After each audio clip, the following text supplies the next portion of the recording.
எடப்பாடி என்பவரை தாண்டி யார் மீதும் எனக்கு வருத்தம் இல்லை.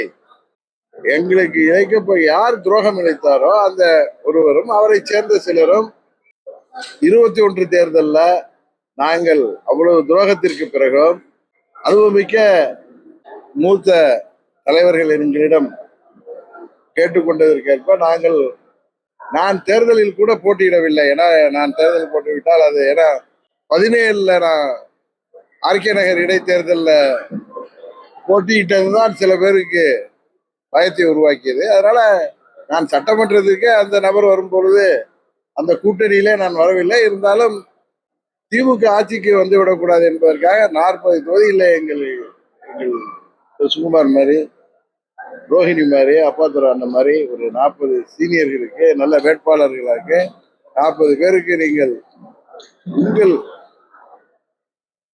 கூட்டணியில எங்களுக்கு ஒதுக்கீடு தந்தால் அவர்கள் போட்டியிடட்டும், நான் போட்டியிடவில்லை என்று நான் பொதுக்குழுவிலே சொன்ன. எனக்கான தெரியும்